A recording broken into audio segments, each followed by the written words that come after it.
Okay, let's jump right in. Today, we're taking a deep dive into a place that has undergone, well, one of the most dramatic transformations in recent history, the small peninsula of Qatar. Absolutely fascinating subject. We've got a really interesting stack of material to work with here, specifically a brief history of Qatar and some related research pieces that you, our listener, have shared with us. Mhm. Our goal, to unpack these sources, pull out the most crucial insights, and really get a handle on what makes Qatar such a compelling case study. Rapid development, global ambition, and the considerable challenges that come with that kind of speed. Right. We want you to walk away quickly feeling well-informed without getting bogged down in, well, unnecessary details. It's about getting the core story, the key developments. Exactly. We're going to trace its story from its ancient beginnings through centuries of external influence, the seismic shift brought by energy discovery, Huge, yeah. and its emergence as a major global player is quite a journey. It absolutely is. And the material you've shared, it covers an incredible span of time, really charts its course from seemingly simple beginnings to, well, immense complexity today. Yeah. It touches on history, economy, social dynamics, its strategic role on the world stage. It's a really rich set of sources to explore. Okay, let's unpack this then, starting right at the very beginning.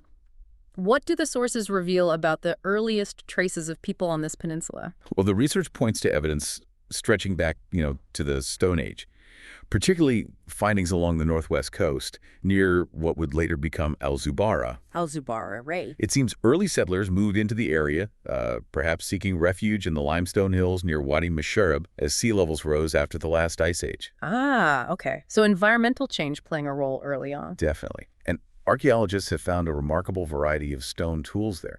It suggests very early human activity and, crucially, adaptation to the environment. So adaptation seems to be a theme right from the get-go. That's definitely a takeaway from the sources, yeah. They describe a shift from nomadic life towards agriculture around 6,000 to 5,000 BC, Wow, that early? which led to the development of coastal settlements.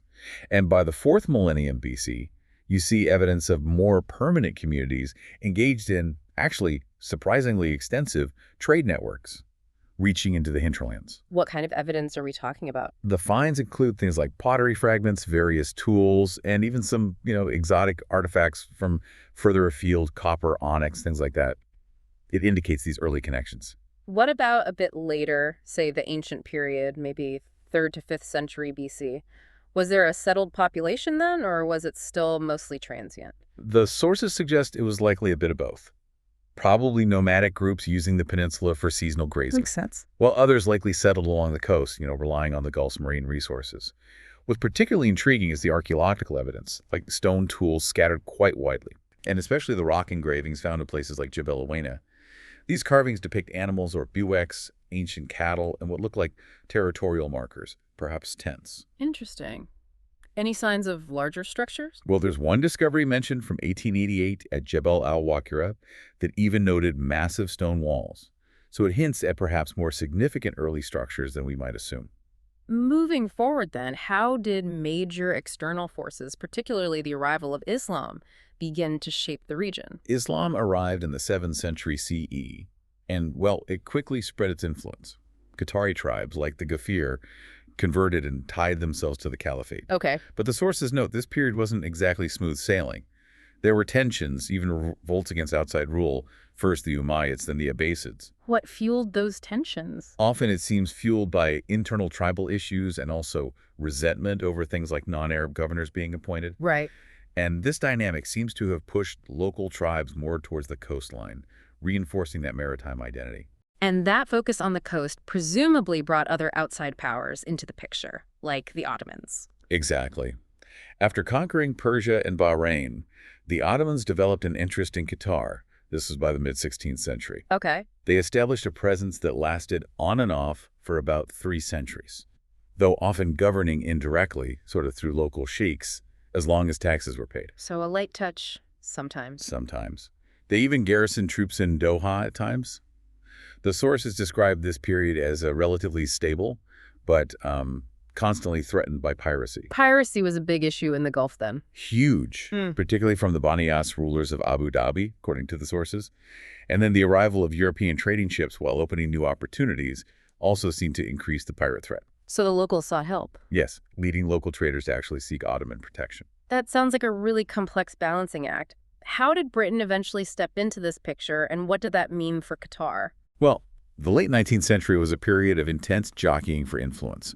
You had the Ottomans, Kuwait, Bahrain all had designs on the peninsula. A strategic spot. Very. And Britain wanted to block that influence, secure a foothold for themselves, and find a new port. This led to a treaty in 1868 with Sheikh Mohammed ibn Thani. Okay, a treaty. What was the nature of it? Well, while it was presented as protecting Qatari independence, the sources describe it quite pointedly. They say it felt less like an agreement between equals and more like a one-sided arrangement that primarily benefited the British. A one-sided agreement. That language from the source is quite telling, isn't it? What did Britain actually aim to achieve through this? The material indicates the British agent at the time recommended a gradual assumption of control and also making the country contribute to British costs. They encouraged reconstruction, sure, but this seems to have involved legal maneuvers to take territory and even forcibly removing Qataris from profitable pearl banks. Wow, forcibly removed. That's what the sources state. And they note a later treaty continued this pattern of essentially kind of conscripting Qatar into Britain's expanding ambitions in the region. It suggests a recurring theme, then, of Qatar having to navigate these much larger powers. Very much so. It's a constant thread. And against that backdrop, something happened that would fundamentally change everything.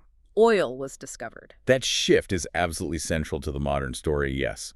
The first discovery noted in the sources was in the Dukan field in 1939. Dukan Field, 1939. Drilling started in June that year, and they struck oil the following May 1940. Early estimates were promising, suggesting thousands of barrels a day were possible even then. But the timing, right before the war really escalated. Exactly. Just as things were starting, World War II hit.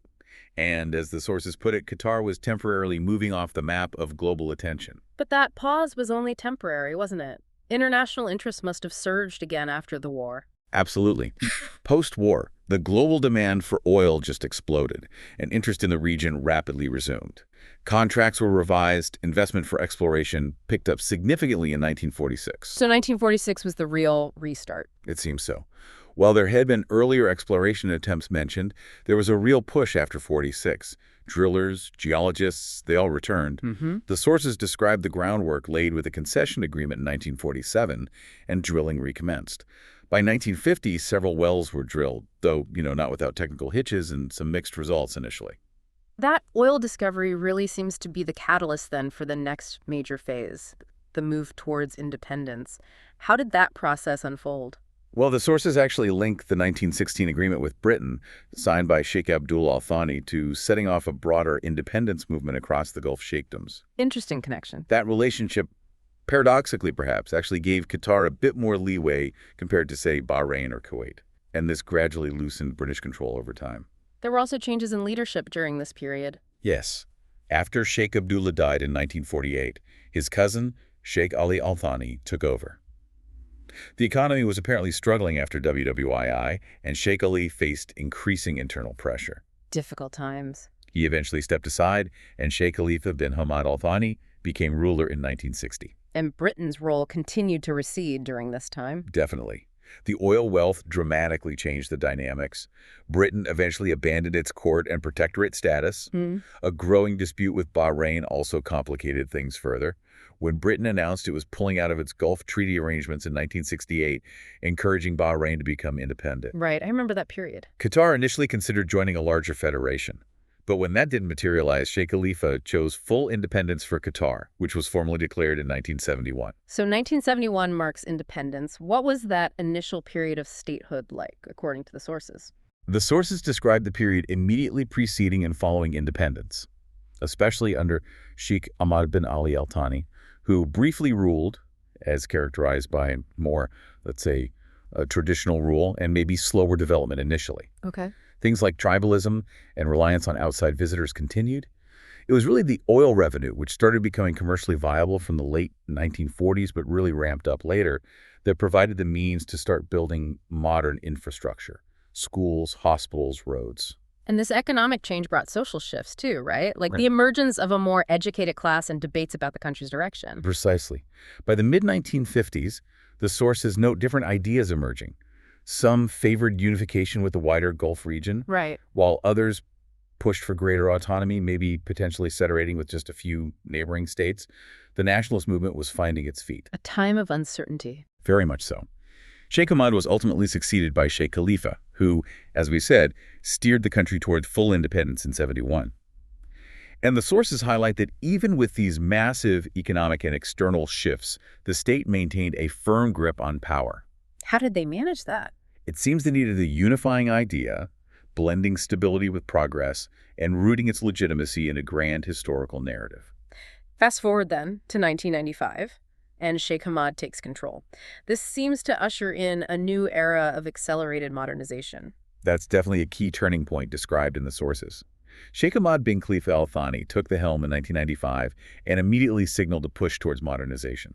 What were the first signs? The material mentions moves to strengthen institutions, referencing efforts around a constitution and preparing for an elected parliament, though that's noted as a complex process.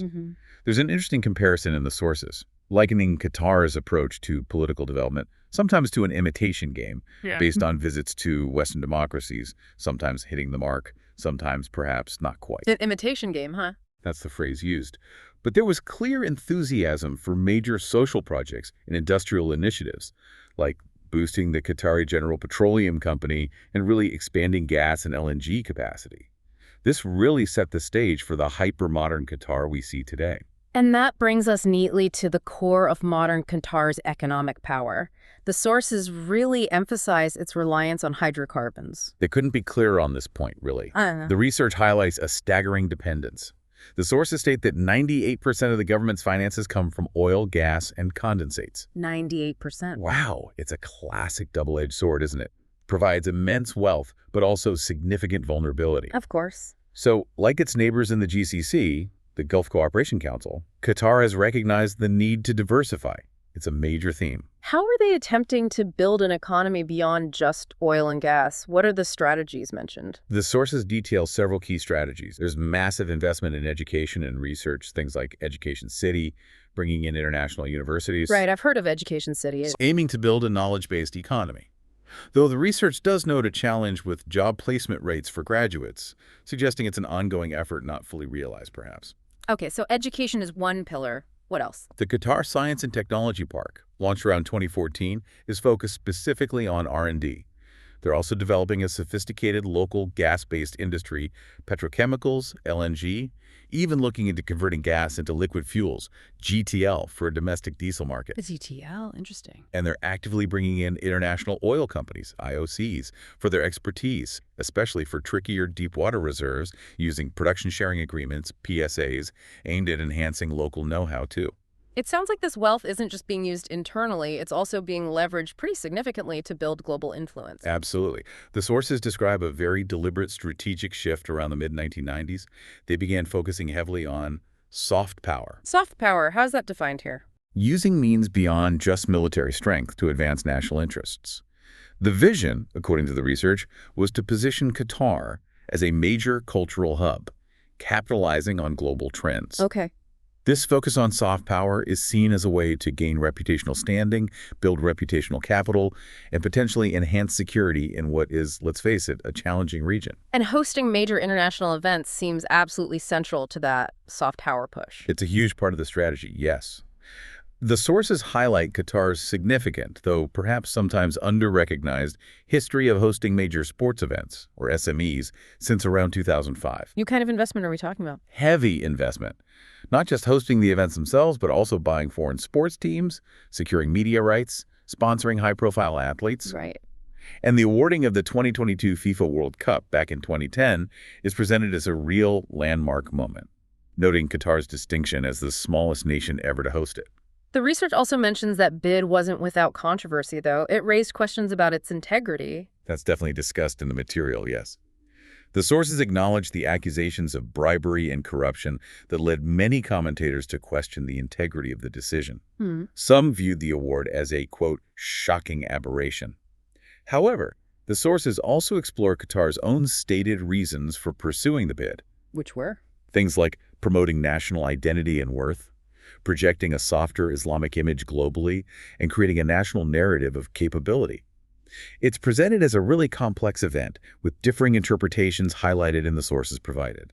Beyond sports, Qatar seems to take a somewhat unique approach to foreign relations compared to its neighbors. Is that fair to say? It does seem that way, based on the sources. They point out that despite having a relatively small military and relying on regional allies for hard security, Qatar has managed to avoid being drawn into some of the major regional power struggles over recent decades How have they done that? by actively positioning itself as a mediator and diplomat across Asia and the Middle East primarily. Can you give some examples mentioned? Sure. The material lists things like hosting the U.S. Taliban talks in 2021, past U.S.-North Korea discussions, mediating in the Gulf crisis between its neighbors, even Israeli-Palestinian negotiations at various points. Quite a range. These out-of-the-box approaches, as the sources call them, are seen as key to Qatar's increased prominence on the global stage. Joining international organizations is also explicitly mentioned as part of this strategy to gain political weight. And navigating those complex regional dynamics, particularly with powerful neighbors like Iran and Saudi Arabia, must be a constant challenge. Oh, absolutely. It is, according to the sources. They mention the shift in relations with Iran after the 2003 Iraq invasion, for example. How so?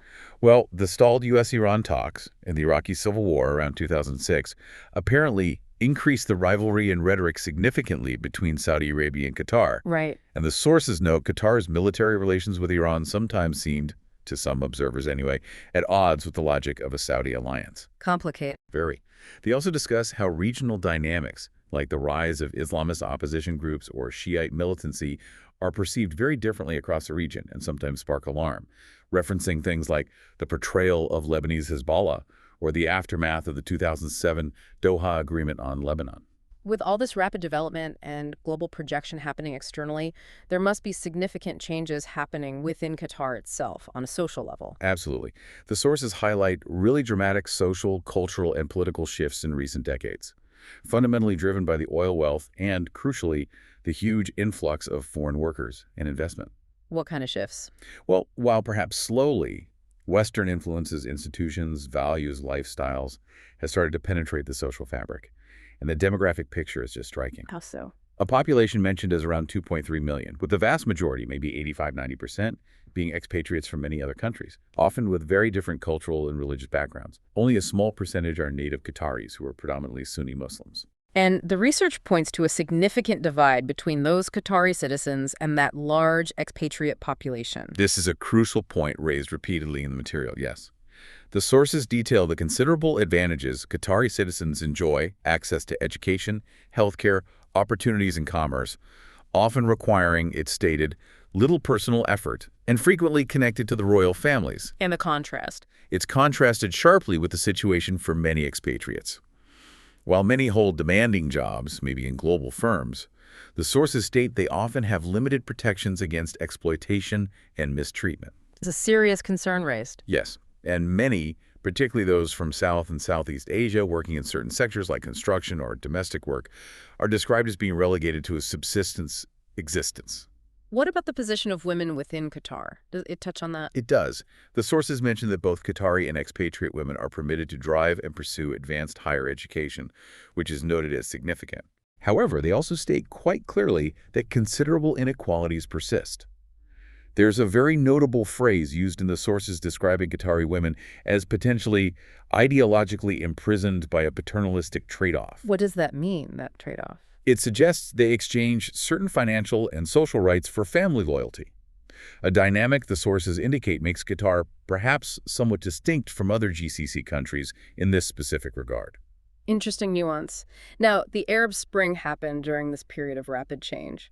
How did Qatar respond to that internal or potentially internal regional turbulence? Well, the sources note that facing the widespread upheaval of the Arab Spring across the region, Qatar's internal response was to offer unprecedented mass handouts to its own citizens. Handouts, financial. Yes, essentially financial distributions. This is explicitly described in the material as a measure taken to preempt and stave off any potential dissent or unrest within Qatar itself. So a way to maintain stability. Exactly, helping to prevent the kind of widespread protests seen in some other Arab nations mentioned in the sources. Rapid development often brings its own set of challenges, particularly environmental ones. What does the material say about that for Qatar? The environmental picture presented is, well, challenging. Qatar has a hyper-arid desert climate, as you'd expect. extreme temperatures, How extreme? reaching well over 40 degrees Celsius, that's over 104 Fahrenheit, in summer routinely, potentially exceeding 50 C or 122 F during dust storms. Wow. And water. Fresh water is incredibly scarce. There are no major rivers, which contributes to desertification. This leads to a heavy reliance on desalination, turning seawater into fresh water. Which has its own impacts. Right, the sources mentioned this raises environmental concerns. The use of existing well water has also caused issues like salinization, making the water salty, and depleting underground water sources, the aquifers. And urbanization adds to the strain. Definitely. The rapid urbanization strains water demand and the infrastructure needed to supply it. Concerns were even raised, the sources note, about the intense summer heat's potential impact on athletes and fans during the 2022 World Cup. Looking ahead then, what is Qatar's stated vision for its future, based on the sources? What are they aiming for? The sources introduced Qatar's National Vision 2030, which was announced back in 2008. The stated aim is pretty broad: to ensure sustained growth and prosperity for current and future generations. How is that broken down? It's built around four main pillars: economic development, social development, human development, and environmental development. Okay, comprehensive. And the sources also emphasize the importance of the creative and cultural sector within this vision. It's seen as crucial for diversifying the economy, especially as they look towards a future less dependent on hydrocarbons. So culture and tourism are part of the diversification plan. Yes, developing the creative industry and tourism to attract visitors and keep them longer is noted as a government priority. And what are the major challenges or uncertainties mentioned in the sources regarding achieving that future vision? The material highlights several key challenges. One is the fundamental sustainability of the economy, despite its current wealth, pointing again to that heavy reliance on volatile hydrocarbon revenue, that double-edged sword we mentioned. Right, the dependency issue. There are also concerns noted that the rapid construction boom could overheat the economy, straining public services and increasing living costs for everyone. Makes sense. What about politically? The sources discuss the challenge of translating economic power and global influence into enduring geopolitical security, especially as a small monarchy navigating a very turbulent region. The neutrality challenge. Exactly. While they try to maintain neutrality and mediate, the sources note potential pressures from regional dynamics or emerging global powers could test that. And internal criticisms. Finally, yes, the sources acknowledge the criticisms Qatar faces internally and externally. Things like disproportionate military spending, a perceived disconnect between the ruling elite and the public, a lack of robust national political debate or representation, and issues around corruption are mentioned. So the future isn't guaranteed plain sailing. Not according to the sources, no. The future is described as remaining uncertain. Whether Qatar can solidify its unique position or potentially face internal or external challenges, including potentially from disgruntled citizens. Any specific negative scenarios mentioned? The research even contemplates potential negative perceptions a decade from now, suggesting Qatar could possibly be seen as a parochial state, its major sporting event viewed as antiquated, or even, quote, an epicenter of scandalous social ills like money laundering and the exploitation of workers. These are presented as potential negative paths mentioned in the source material, not predictions, but possibilities raised. We've certainly covered a huge amount of ground. We've journeyed from ancient toolmakers to, well, a global energy giant hosting the world's biggest sporting event. What's the ultimate takeaway for you from this deep dive into these sources? You know, what really stands out is just the incredible speed and scale of change that's described. It's a country seemingly catapulted onto the world stage by immense wealth. But the sources show it's also navigating these complex layers of history, tradition, and the sharp realities of global politics and internal social dynamics. It's a story of ambitious projection, alongside very real challenges, all unfolding at, well, a breakneck pace. It is an extraordinary story of transformation and ambition, isn't it? So if we put it all together, what does this material ultimately suggest about Qatar? I think it suggests a nation that has masterfully leveraged its natural resources to secure a remarkable level of global influence and development in a very, very short time, historically speaking. Right. But the sources make it abundantly clear this comes with significant tensions. Balancing tradition and modernity, the vast disparities between different segments of the population living there, environmental pressures, and that ongoing challenge of ensuring long-term stability and relevance beyond the hydrocarbon era. A lot to consider, definitely. We'll leave you, our listener, with a final thought drawn directly from the sources themselves. Despite all this astounding progress and global presence, the material states quite plainly that the future of Qatar remains uncertain. Hmm. That uncertainty is a key theme. It makes you wonder, doesn't it? What does it truly take for a nation, especially one undergoing such rapid, wealth-fueled change, to build lasting stability and success? How do you balance that drive for global influence with navigating internal realities and external pressures? It's definitely something worth thinking about.